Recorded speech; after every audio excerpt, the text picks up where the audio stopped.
This is Danny Glover. He's one of my childhood heroes growing up. Lethal Weapon 1, 2, 3, and 4 with Mel Gibson. I've always liked Danny Glover because he was big, he was strong, he was funny, and he was tough. I always wanted to grow up to be like him. And then kind of getting to know him this week through real interviews and stuff, I'm like, wow, okay, that makes sense. He's kind of an opposite type of me. So in real life, he's a real nice, loving guy. He's one of these guys that had like a really good relationship with his parents and went through a lot of injustice growing up. And he's an older guy, so he can remember back to really bad racist times when he was a kid, when his parents were kids, when his great-grandparents were kids. Real funny, warm, lovable guy that does a lot in the real world. So here he is back in the 80s with Mel Gibson. And I remember as a kid, he always had the revolver. He didn't like the Glocks and stuff because he didn't like all the moving parts. They would jam up, so he'd always stick to a revolver. And then he was in Predator 2, following Arnold, right? So kind of an Arnold Schwarzenegger type guy, right? And he had like a fucking laser sight on his handgun. In the 80s, somebody comes out with a fucking laser sight, so that was a big goddamn deal.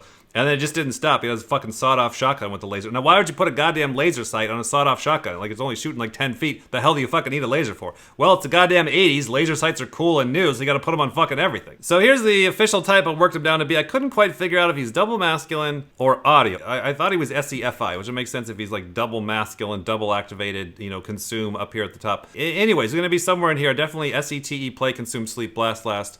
And he's got the blast last syndrome that you'll see. Definitely he's got all the good cue marks for blast last syndrome. Goddamn. So let me play this first clip. This is with him and the crew. They're talking about the good old days when they did the Lethal Weapon series. And what they were talking about is like how he would always fall asleep on the way over to the set. And that's something to look for. If you got a continuous thing where you're going to work and someone's always falling asleep in the car, a lot of times, most of the times, if it's consistent in a savior state, it's going to be the introverts that are always falling asleep during normal work, right? So you got to filter out like the extroverts, they're going to be crashing, right? So the extroverts are work, and they'll be crashing this one time. That's what they'll tell you. They're like, oh yeah, I took a nap, at one time 10 years ago on a road trip, I was the sleepiest guy. Like, hey, are you consistently Eeyore in the corner falling asleep all the time, no matter what? And we see with people that have blast or play last, they're like, oh my God, this outside world is fucking draining.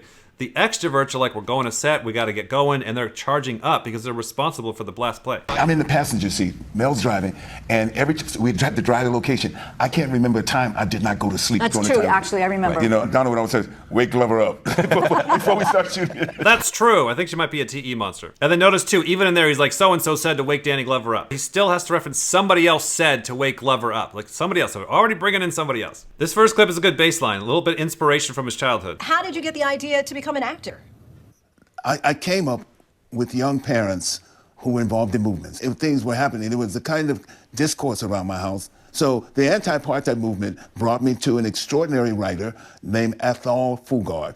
Once I was in his play, his early plays, I knew at some point in time that this was the work that I wanted to do. So this is going to be true for everybody who gets into something. It's usually when you're a kid, usually around 10, 11, 12. And so this guy and his parents got him into it, So it's a normal story, but it's going to be the consistent story you see with Danny Glover is like he's always moved by other people. So this next clip here, you're going to see the demon NI at the bottom. The lady's going to ask him something casually like, what do you think about the future or where's this going? Or something that hits him right in the demon NI, and you see him just kind of get into a phase. Well, what would you like your legacy to be?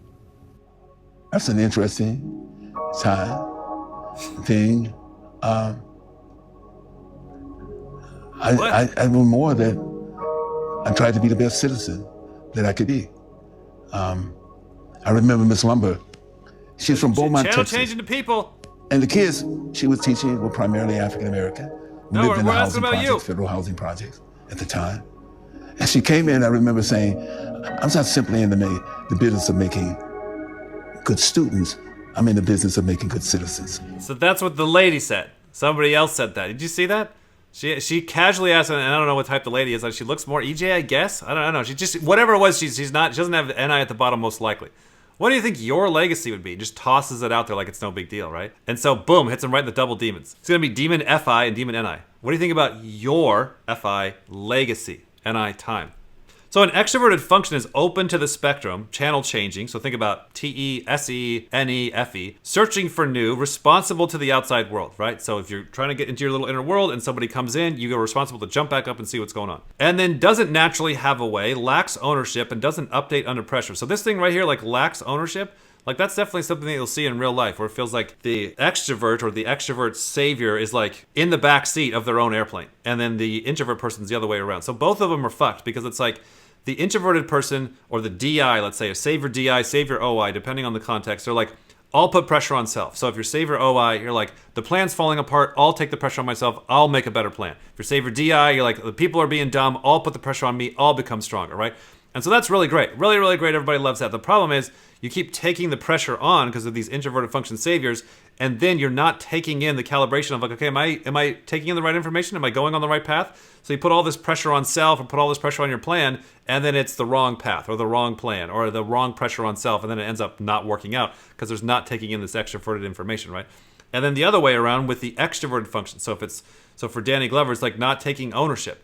It's like, okay, the tribe says we need some help. Okay, this is your play now. So when he goes to direct, he's gonna be like, well, what do you want to do? And they're like, what do you mean? You're the director. What do you want to do? I don't know. I'll do whatever you want to do. Like, hey, this is your ship. You're driving it. Like, take charge of it. But it's like, imagine that. Imagine a savior extroverted function. Imagine savior TE. They're trying to direct a movie, and it's their movie. What are they gonna do? Turn off their TE for fucking 6 months? They can't. But it's their movie. They have to, right? You know what I'm saying? It's like, now is the time and place to turn down the TE, not taking on the people's points of view, because you got to lead them and direct them. You got to take ownership. You got to do your DI. But I can't because my TE keeps turning on. Now let's watch this clip and get blasted in the face with a laser sight. I've also had a rich relationship with organized labor. As I said before, if it's mentioned here, my mother and father, James and Carrie Glover, came at a point in time when the labor movement in San Francisco gave them a sense But tell us about you. of purpose. This belongs to the workers that I had a chance to But sit it's your with award. and to support as they walked out on their work for justice and a better working place than that. Bruce Rayner has been an extraordinary part of my life as he allowed me to sit in the back rooms and sometimes to make the tough decisions that have to be made. It's tears and pain of being exiled here, not knowing what the future is in their homelands. And those stories moved me.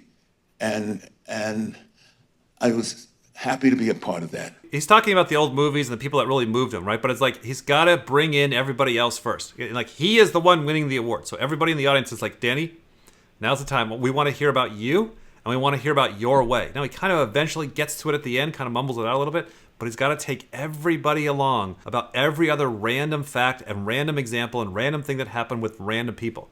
There's one clip at the end here. Let me play it on the way out. I thought it was so perfect what Danny Glover then says as he's kind of laughing at himself at the end of the speech, where he's like, okay, I kind of made a mess about that and talked about everything, right? You'll see this a lot with blasters, as like, sorry, I made a fucking mess, right? He words it really well. He says, it's really hard to talk without a script. If I seem repetitive in my comments, it's because I didn't know that my speech was going to be here. Didn't prepare. And so I haven't referred to the teleprompter at all. We as actors become a little lost if we don't have a script.